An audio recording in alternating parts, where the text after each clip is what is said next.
Welcome to a live conversation on Allatra TV Ireland.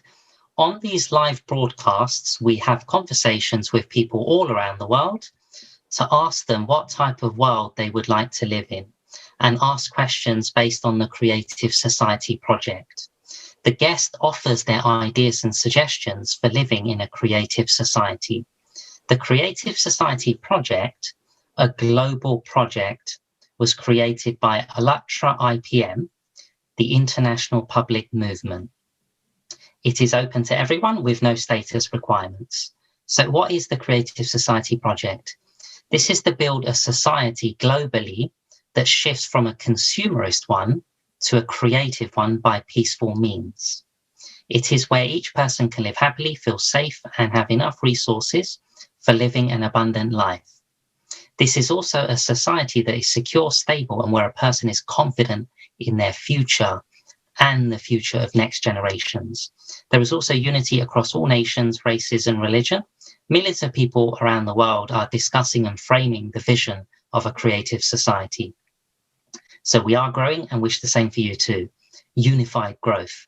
So by conducting interviews with people from all over the world, we are implementing the first stage of building such a society.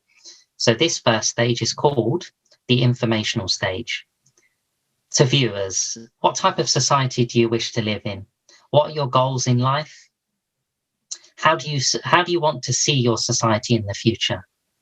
So you can find more information on the Creative Society project on allatraunites.com.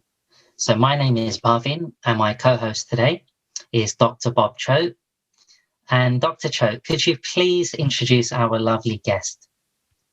Absolutely. And hello, all my friends out there. Now, it is an absolute pleasure and for me to introduce our amazing guest today, Gaia Ferreira. And I'm going to explain a little bit about her, and then I'm going to have an offer for her at the end. So Gaia is an entrepreneur, international speaker, author, and a mentor. Now, she's worked with entrepreneurs, executives, and including their teams on various topics. Those include leadership coaching, motivation, performance at work, having a work-life balance, and much more, including what I really love, epigenetic transformation. So, again, before we get into it, I want to gift Gaia a collage of her images. So let's go ahead and put that up. Feel free to comment on them, Gaia. Oh, yes, that's a wonderful idea. So what you've got here is, oh my goodness, so much fun stuff. Okay, so up on top is me just before delivering a speech to the Professional Speakers Association. So you got the top and the bottom, those are two different occasions. It's a fabulous group here in Ireland and in the UK, and they're actually worldwide. We have chapters. They have slightly different names, but we're all over the world. And you've got up on the top right is a webinar that I've just delivered actually yesterday on our mind, our critical thinking, and how it works either for us or against us, and what we can do about it, how to make it even better. The bottom right is one of my fundamental beliefs. So there's a lot of confidence coaches out there, and confidence is, to me, it's not something we achieve by accident, right? Confidence is something we achieve internally as a reward for showing up consistently and courageously with all of our actions. And when you have an abundance of confidence, you don't need confidence anymore because it's innate. There's just a knowing. Right? We don't need confidence skills. You just know you're flexible, you're adaptable, and you're secure within yourself. So you have certainty. So consistent, courageous action creates confidence. Consistent confidence creates inner certainty. And that's ultimately what all of the top best leaders in the world, inspirational people that we follow and everything have, is inner certainty. The bottom there in the middle, that's my fabulous, family. We are a group of girls. We're very tight-knit, my 3 daughters and I. As you can see, I've got like the world in my house. I've got a redhead, a brunette, and a blonde, all the same dad. So this is like the beauty of genetics, is that, our children, I always see our children as the physical manifestation of the love that created them. And my kids, they're the full spectrum of the world there. You got a little bit of everything. You got green eyes, black eyes, brown eyes. Like it's the world in just my home. And they were all born in different countries as well, which makes it kind of extra hilarious. And the top there is the ripple effect. It's the ripple effect we all have on each other. One of the most fascinating experiences I have in life is these little messages that I get randomly, on Facebook or YouTube or email, from people with whom I had a momentary interaction with at some point in the past. And they write to me, which I think is a fabulous thing, right, to say thank you.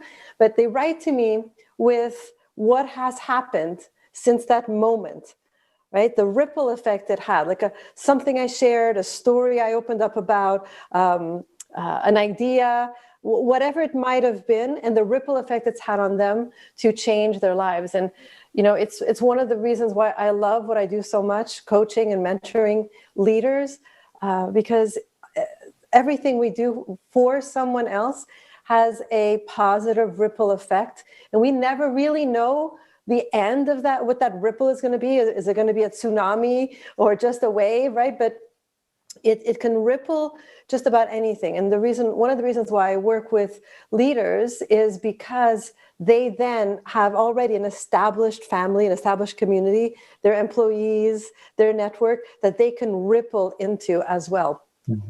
So that's the pictures there in a nutshell.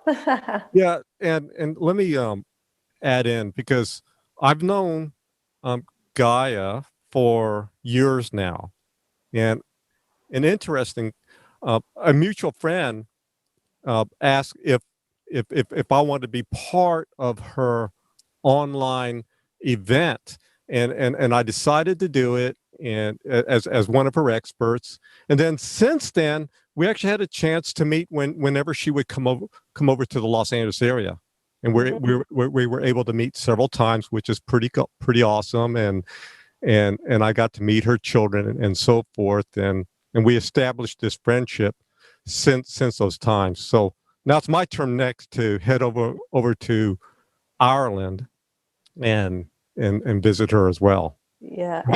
What I think is really funny is that Bob and I have remained friends, but I don't think me and the other persons I don't think we've ever really contacted each other ever again.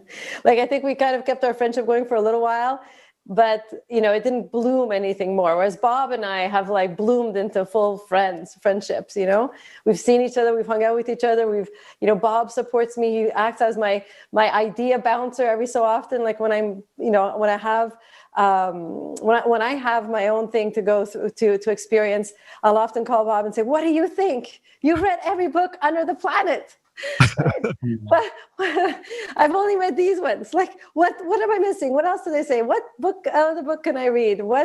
Who should I be talking to? And so Bob's been a really great friend, mentor, advisor in my life.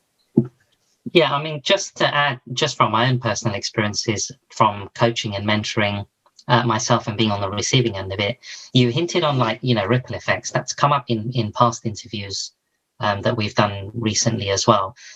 And I'm pretty sure it's actually stated in the ICF, International Coaching Federation. It's recognized as something that they recognize it as something that coaching is so useful and powerful that the ripple effect it has in the community, it can be extraordinary, because people don't actually know the distinction between coaching and mentoring. Coaching is more of a facilitation, and it's more of a collaborative partnership as opposed to direct advice. So I know that you do both, Gaia. You do more pure coaching, and you, of course, do mentoring as well. But with the coaching, you're kind of allowing people to, it's more of a collaboration. You're giving them scope to create their own answers, but you're questioning them as opposed to dictating that this is how, you can be a leader, or this is how you can build your confidence. You're asking them questions. So I like that concept of having a ripple effect from that, where it's a collaborative partnership. The coach is asking the coachee questions. The coachee comes up with their own answers. They self-assess themselves. Then they have, sessions and ongoing sessions. They continue to get more results. But then the ripple effect is that they feel the power of it. And then as you get more coaches in workplaces and in working environments, or even at home with parenting and stuff, that's how the ripple effect comes on. So yeah, thanks for... Yeah. And if I could add something there, I think that as coaches, you're absolutely right with your definition of the difference between coaching and mentoring. And it's also important to note that different coaches will have different philosophies about what they do and how they do it, right? My personal philosophy is that when someone gives me the trust of sharing their life with me, right? My clients, I get to have insight into their innermost, deepest, darkest thoughts, those things that they need to process, but there's no one in their own lives to process it with, right? I'm that person. So if someone gives me that trust, then it's my responsibility to make sure that they reach their goals. I mean, obviously, my client has to take the actions and my client has to do the work, but I'm there as their partner in success. And so for me, my coaching, the reason why I say mentor coach is because it's a collaborative, I really see it as a collaborative relationship. So there are the questions to dive deeper to help my clients see the little bits that they're not seeing for themselves, the blind spots that we all have, including coaches, including the best coaches in the world. We all have blind spots because we are all limited by our own imagination, right? So my job is to help see those blind spots through questions, but also to nudge the client with stories that inspire motivation, perspective, maybe mantras, or anything that helps them to move forward and just nudge the door open just a little bit more so they can open up to more for themselves and unleash more of the inner, like that inner creativity, right? The inner imagination. Yes. And on a side note regarding coaching, because a lot of people have said coaches are only in sports, and actually sports borrowed coaching from what we as coaches are doing now, because it actually came from the 19th century when you used to only have like personal coaches. And then the sports went out and said, okay, we want to use what they use and to help our teams out, the people that we work with. So now we're now using this personal coaching methodology into sports. So now it's kind of like come full circle with what we're all doing here. Yeah. Thank you for sharing. Welcome. Dr. Choke, would you like to ask Gaia about, so in the context of a creative society, a question? Oh, yes. So, Gaia, and in the context, because as you read regarding the 8 foundations in a creative society, so I would like to ask you, and especially now we're delving into the aspects of creativity, what are your thoughts on how us as creative beings can lead to happiness and well-being? That's a great question. So the most important first ingredient is really nurturing the self, right? We cannot be examples to anybody, be role models, or even have the right to tell anybody what to do if we're not first doing it ourselves, right? And in coaching, if we bring it back to coaching for just a moment, right? Everybody knows what to do. Like, we all know what we should be doing. We should be eating whole foods and drinking 2 liters of water a day and exercising 20 minutes a day and spending less time on devices and spending more time connecting with family and friends.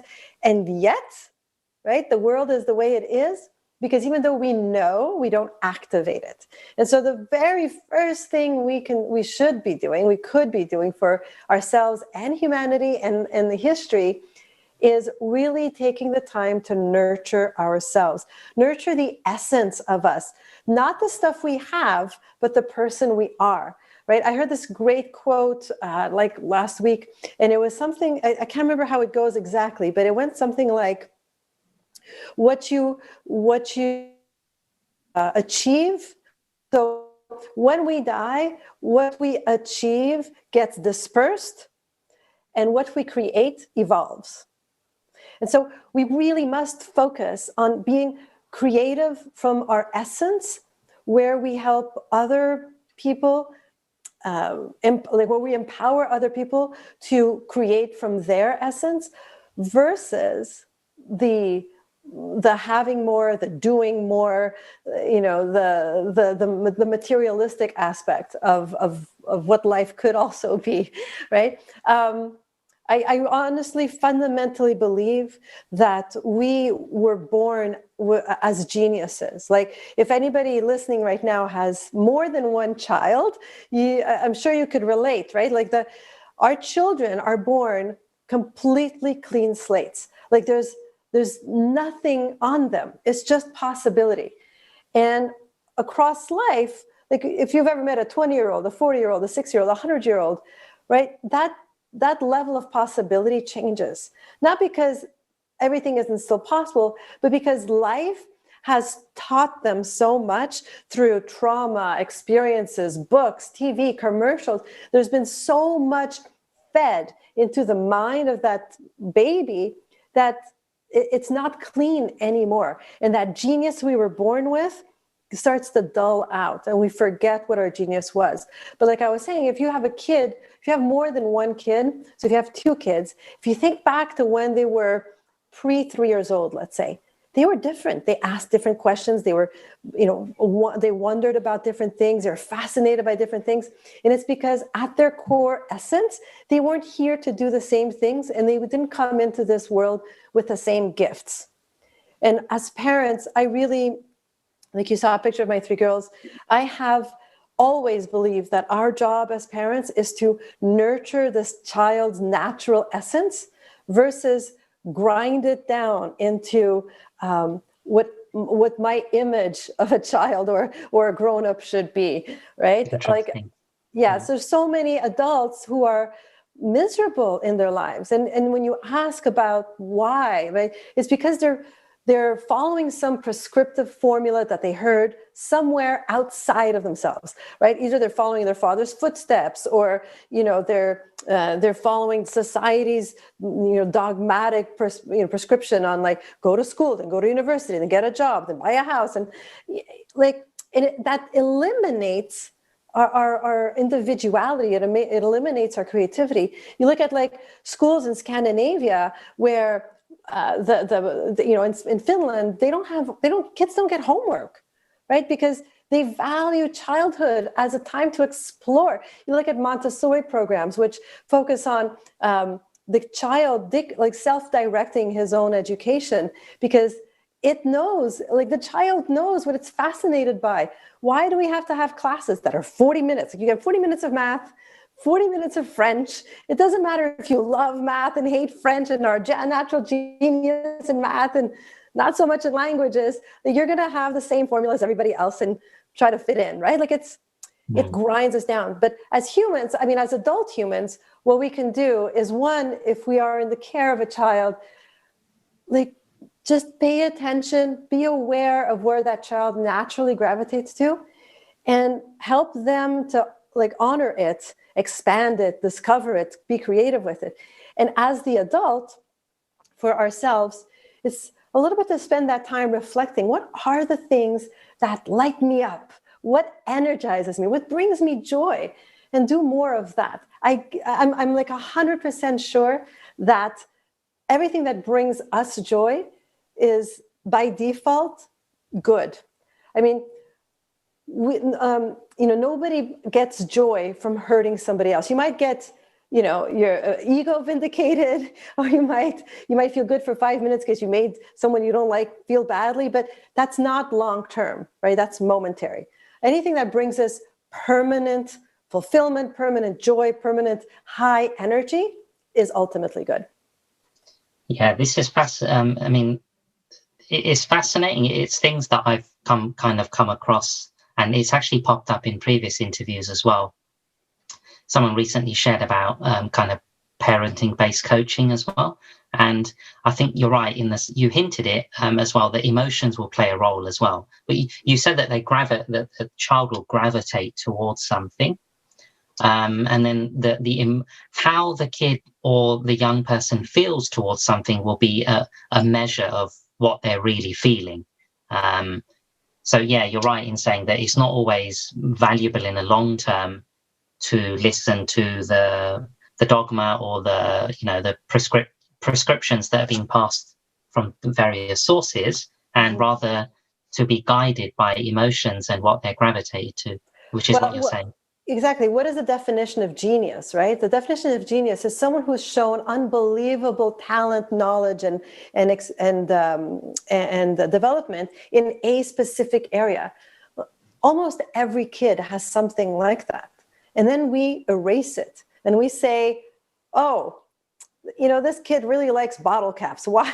Well, that's a weird thing. Like, let's take the bottle caps away from him because it could hurt him, and it can do this, and let's give him, these other things instead. Like, let's give him piano lessons, right? Like, I think we were chatting just before we started our call today. I gave my kids piano because for me, to me, I think we as individuals, part of growing is also being exposed to a multitude of information, whether that be mathematical or analytical or scientific. Like it's part of discovering what we don't already know, right? I gave my kids piano lessons. They didn't care about piano lessons. I mean, it was a struggle. They, after a year's worth of piano lessons, they still could barely do a 7-note scale. Well, did I keep forcing them? Of course not. What's the point? Like it's miserable for them. It's miserable for me to have to argue with them to sit by the piano. And yet so many parents do this because they're attached to it, or school systems do it, or governments do it. Like it's our job as humans is to be human and to be individuals and to express our full genius, our full gamut of potential. And we as coaches, this is what we do. As good friends, this is what we do. And as a society, it's what we need to start doing also, is to start really leveraging the other person's power and creating the space and the place for them to have more confidence to go out there and not be ridiculed or shamed or whatever, lower energy people might do. Yeah, yeah, I agree. Exactly. Yes. And in essence, I would say that society in general has taught us to unlearn creativity, and it's time for every one of us to go back to that younger childlike self that embraces the expression and the curiosity and the wonder that yeah. So in your work regarding businesses and stuff, how do you incorporate in terms of what you do in helping those businesses to be able to grow the organizations and also the leaders as well? Oh, that's a great question. So the first thing I do is I work with the leader, right? Because leaders come first. If the leader isn't aligned with themselves, then it's impossible for the company to have a culture that is aligned with the leader. And having a business is the most soulful extension of our experience here on earth, right? Like you can have kids, but at 18 or so, kids, they leave, they go to university, they get married, whatever, right? And then they're their own individuals. They're not ours. Like we have kids because, our kids are here because of us, not for us. But a business is here because of us and for us. So as owners of a business, the first thing, like I always ask my clients the first question, like when we start talking about the business, one of the first questions I ask is, who is the first person you need to fire in your business? And they might mention, Sally from sales or Bob from accounting. Sorry, Bob, I'm using your name. But this Bob is awesome. Don't fire him, hire him. Okay, but no, this Bob has fired himself. And that's the answer, right? In every organization, the first person that needs to be fired is the head of the organization. Now, this doesn't mean the guy goes or the gal goes home and doesn't get a paycheck anymore. It means that they have to be willing to look at all of themselves and say, this works, this doesn't work, right? It's kind of like a software update on your computer, right? If we had to get a new computer every time, Mac or Microsoft says time for another update, we'd run out of money and time and computers and whatever, right? Landfill space. But we don't do that. We just get a new version of the software. And that's what every leader needs to do, is to momentarily say, okay, this is what's going right. This is what's not going so well. What is my part in it? And what am I willing to do to change that? And because I get so many people who at the beginning, they look at processes, they look at their employees, they look at their balance sheet, and it's everything else's fault before they look at themselves. And everything that happens in the company is directed by what the head of the company tolerates and what the head of the company says is acceptable or not acceptable. Like if you have a company that the primary value, one of the core values is to do good in the world, then you wouldn't tolerate a salesperson making a deal with a, cigarette company, right? Because it's not aligned. And yet we do, companies do this all the time, where they say, well, this is what we stand for. And then internally, their processes, the way they interact with people, the way they interact with each other has nothing to do with the core value. And that's when there's a breakdown. And so the first thing I do is I work with the leader. And then when they are ready, then I'll work with their teams. Yeah, I agree completely. There has to be an alignment of values consistently. They can't be compromised, no matter what financial, rewards there is in the pipeline. The consistent connection to integrity and honesty is the core value, and maintaining that it should always be at the foundation. So I like what you said about working with the leaders of organizations first, and when they're ready to consistently change, then you can work with the rest of the teams. I was actually going to ask you a question about motivation. So motivation is something that you have and you understand well, especially from your coaching. So in a creative society, what conditions can we create to allow people to stay motivated? So just to clarify the question, in your opinion, what can we set up throughout society? What sort of conditions do we need to create to help people to create motivation, to keep it going? What are your thoughts or ideas?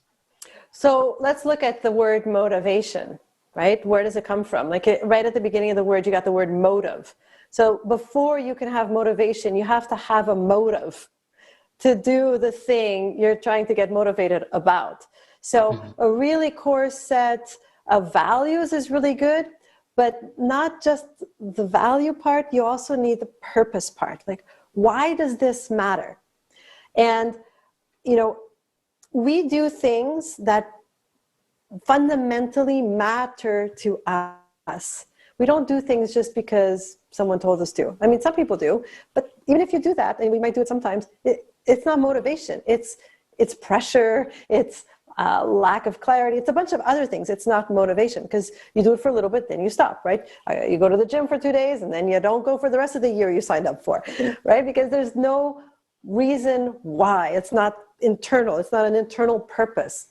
And so what could be done to establish stronger motivation across the millions of people around the planet who are a part of the creative society is to first get really clear on why this matters.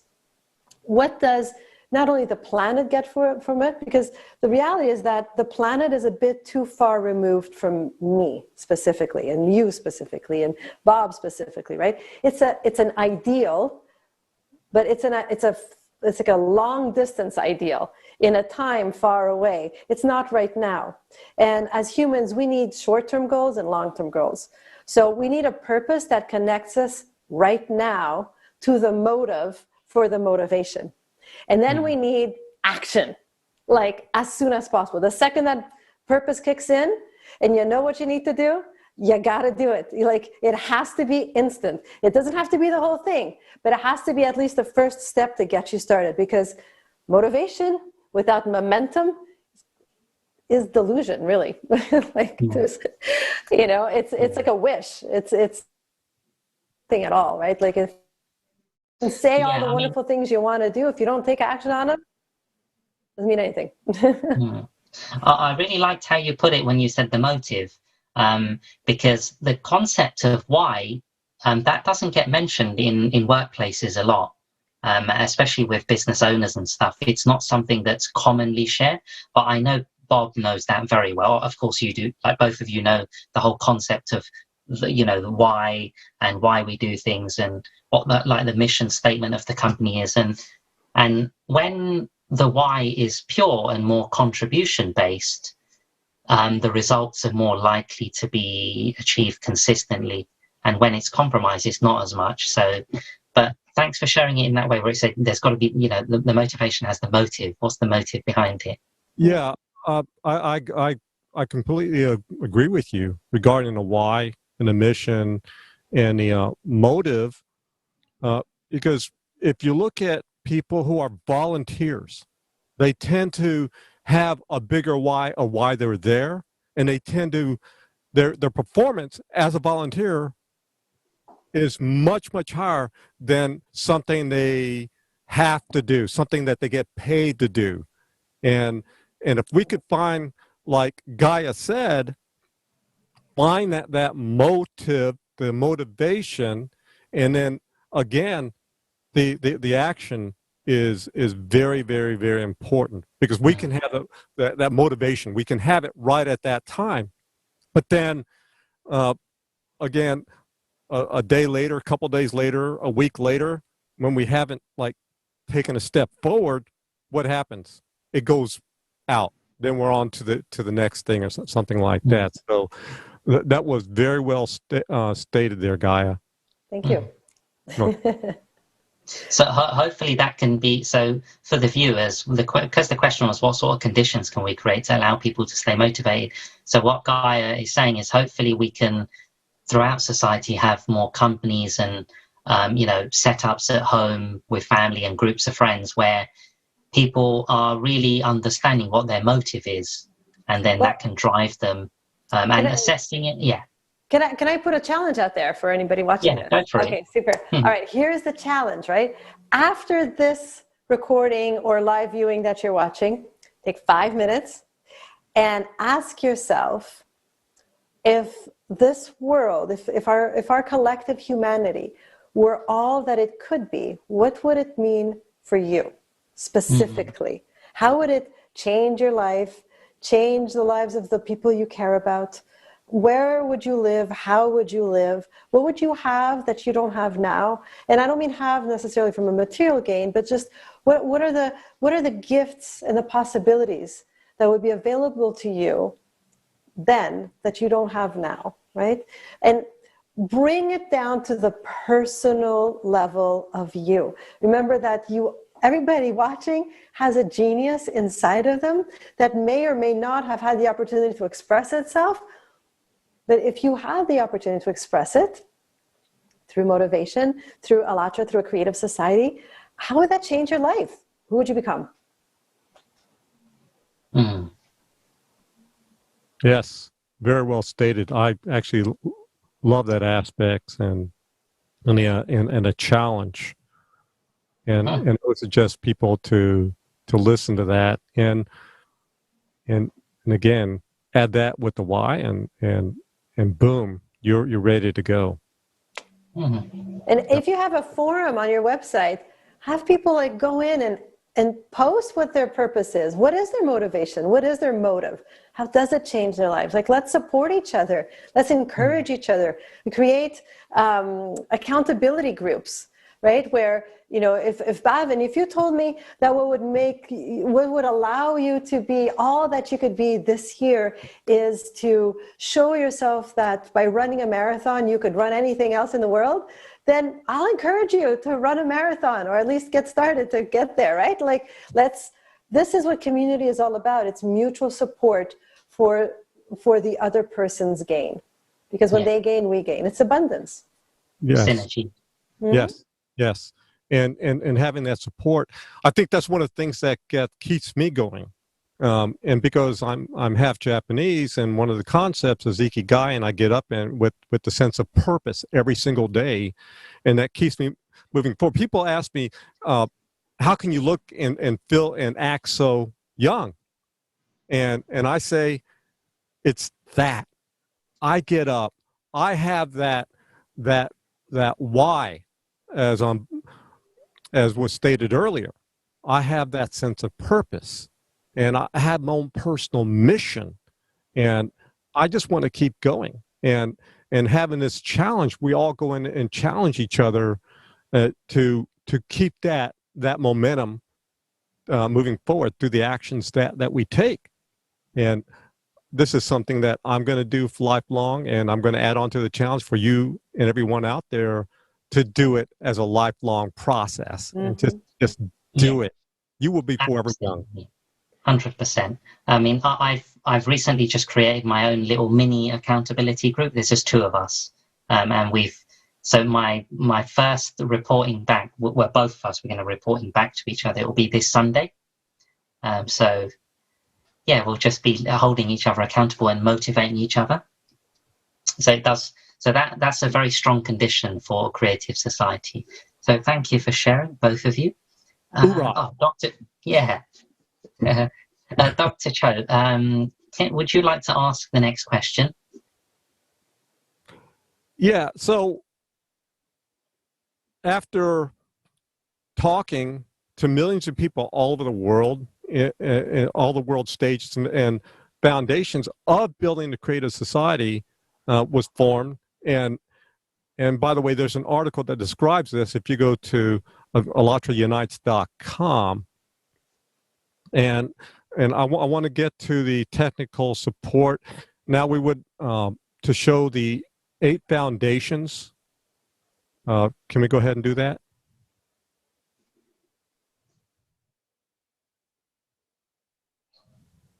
So that's just the article. So that's the article on the website that you, the viewers, can read up on.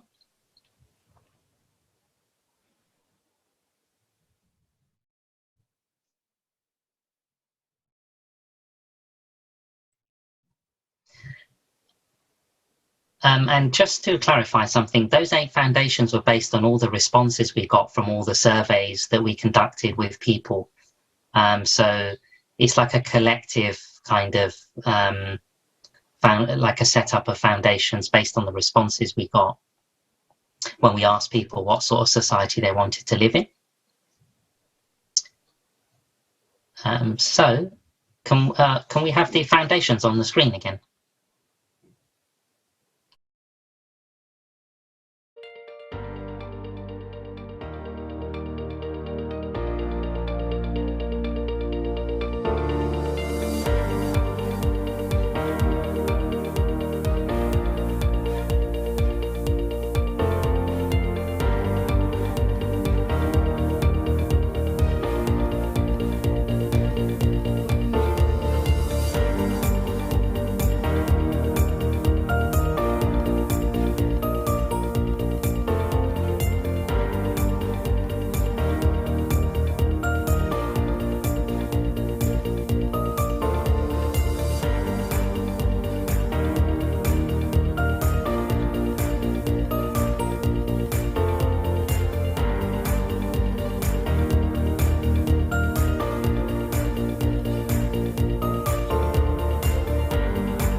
Awesome. Gaia, I know that you've gone through and you probably look at the 8 foundations and then the Creative Society project. Number one, I want to know first of all, what's your opinion of them? Well, I find that they're great, right? Because they are fundamentally the recipe, and like Bhavin was saying, this is what humanity actually wants, right? If these 8 are the result of millions of people being surveyed, and these are the 8 that it boiled down to, we have the recipe for happiness right there. And yet, that last one is hilarious, right? Because it's self-governance. And so when does self-governance start? It doesn't start in the school system. It doesn't start in being told what to learn, what's not applicable, or what not to learn, right? So there's this desire for something we want, and then there's the application that's not happening. And this is where we have the power now to really start looking at every moment of our day, of our life, of our society, of our village or our city, and with intention saying, okay, if these are the 8 that I fundamentally, and humans fundamentally are asking for, how can I make an impact? How can I personally make an impact on one of these 8? It doesn't have to be all 8, because maybe we have other responsibilities as well, but just as our day goes by, are we showing up as someone who believes in human life? Right? Are we showing up as someone who believes in self-governance? Are we someone who believes in showing up and making decisions based on individual human rights? Right? We spend so much time telling the other person what they should be thinking, and we don't even listen, right? Like, this is a common thing in society amongst friends. If we're not listening to the other person, we can never find the common ground. And what we're essentially saying in a conflict is, my rights are more important than your rights. My beliefs are more important than your beliefs. And so how can we have equality if the basics right there aren't even happening on a day-to-day basis? So it's a great, what would you call it? Like a great manifesto for how we can all live together. And everything starts with the individual person taking action. Right? It's great to say our governments shouldn't be telling us what to do. Well, guess what? Our governments are voted by us.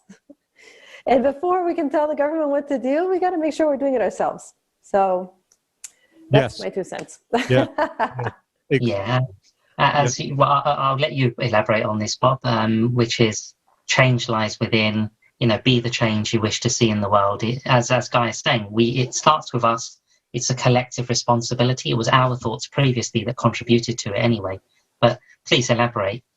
Yeah, I would add to that, because I think people tend to give up their own personal responsibility for their own life. And they relegate it to, like Gaia said, to governments, to our school systems, to other people. And instead of taking and learning how to take control, and even goes even deeper than that, we need to have a relationship with ourselves. And I know that my friend Dr. Sophie Nabana, she's developing a program on self-relationship, because we tend to look externally for those things that we actually need to do ourselves. So alignment, yes, integrity. It's like keywords. Yes.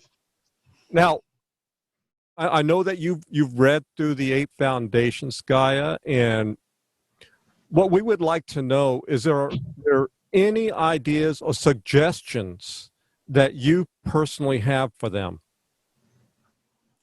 On the 8, or yeah. You could even choose specific areas, but just on the 8. So if I were to make a comment to the website people, we need to be, and I'm saying this to the website people, but we also need to look at it from a human perspective, right? I know, Bob, I know you are an NLP super master master trainer and all, right? I've done NLP. Bhavin, I don't know if you've done NLP, but NLP I've studied it, just super. not a qualification, but I know about the connections of the three.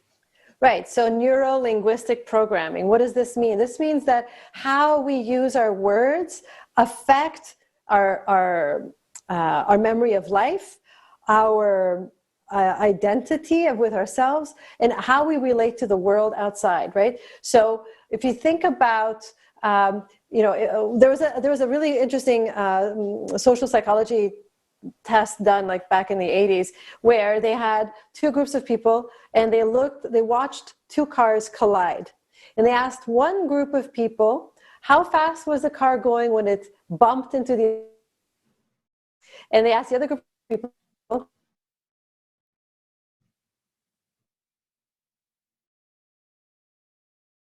Oh no. Yeah, so we froze. But yeah, you're back. You actually froze. Oh, that's weird. Okay, apologies for that. So where did So you went and you talked about how fast the cars were going when they bumped, and then how fast you froze. Okay, so one group was how fast was it going when it bumped, and the other group was how fast was it going when it crashed. And the group that was asked about crashing, can you guess what happened? They responded much faster speeds, exactly. And so our words matter so much, right? And those 8 ideologies, rules for or projects for the Creative Society are wonderful. And I believe we can tighten them up a little bit so the language is more motivating, more inspiring, and more aligned with each other. As I was reading through them, there's some that, because of the language, not the idea, but just because of the language, they kind of intermingled. You know what I mean? Like they weren't. They kind of nullified the other one. So the message is really good, and I believe that using different words, we can even bring more people on, because it'll be the language will resonate with even more love, more expansion, more creation. And I'm happy to support whoever's in charge of the language on allatra.com. I'm very happy just to tighten it up a little bit. But that's really the only thing I would suggest. I mean, you guys have an amazing network. It's an amazing project. It's an amazing human step, right? And I think it's fascinating how this is all happening while the other biggest human collaboration project has ever in history is happening at the same time, right? Because we're all doing this during lockdown and COVID. And so we've seen what the world can do on this scientific stage. And now with allatra, we can see what it can do on this human sociology stage. And I think it's such a beautiful mirror of each other. So let's tighten down that language, guys. Definitely. I'm just going to go back a step, Dr. Cho. It's just one really interesting question that I always like to ask. So let's just briefly talk about unity. And as you know, Gaia, there are so many benefits of having this around the world. So the question is, what unites everyone on Earth, regardless of their nationality, social status and religion, etc.? So in brackets, what do we all have in common? What unites us? Do you want to go first, Bob? No, you. Gaia. Me? Okay. Yes. Well, what unites us is the seed of the human fabric. So that seed is the desire to love, be loved, accepted, create. And I think that's what unites us all. And we forget that when we talk to people, right? We set intentions for them. Like we tend to excuse our behavior and judge others for the exact same thing. And there's no love in that. Fundamentally, we are love, and then we're taught not to. Yes. But we all want to. Yes, The law of oneness. and what you just said there regarding love and acceptance, and I recall a story that occurred when American troops were coming through Germany, and they went into the concentration camps, and then while they were in a concentration camps, and this one soldier, he actually told this story. So they set up food, and they had like all these children there, and so they set up these food lines and everything. And in his line that he was passing out food, they actually ran out of food, and he did not know what to do. So he actually went down there to one of the kids, and mind you, these are kids who were really, really starving. They had not had food, and what he did, he reached down and gave that child a hug, and that child, the face and everything just changed. And all the other children in that line wanted their hugs. And the children that were still in the line that were receiving food, they all looked, and they all said, we want to go to the hug line, because unlike food, these children had not had that love and acceptance and hug in a long time. And that's what they needed. So I'm glad that you brought up the love and acceptance that we all need, that connects all of us. Yeah, I mean, it's the highest vibration. Mm-hmm. It's really is something that unites all of us. And I'm so glad you brought that up. It's not the first time. It's been coming up in quite a few of, I don't know if it's irony, but it's come up in so many of my in the interviews that I've been conducted. There's like 4 or 5 in a row where it came up every time. So yeah, loving it, finding ways that allow each other, accepting each other regardless of race and religion, and just, reflecting it back to ourselves and loving ourselves and then loving others is what you were saying, Gaia. So yeah, and if I could add just a little thing there to love. I mean, what is love, right? Like the nihilist will say, well, that's just a chemical compound in your brain, which is very unromantic. But anyways, in the practicality of the day-to-day, how do we show up with more love? How do we show up with love for those people we don't inherently like? But like and love are 2 different things. And liking is like, I want to spend time with you. Loving is, I'm going to come to you with curiosity, with a desire to seek out understanding. And when you talk to people with curiosity and seeking to understand, there's no room for judgment. There's no room for anger. There's no room for hatred.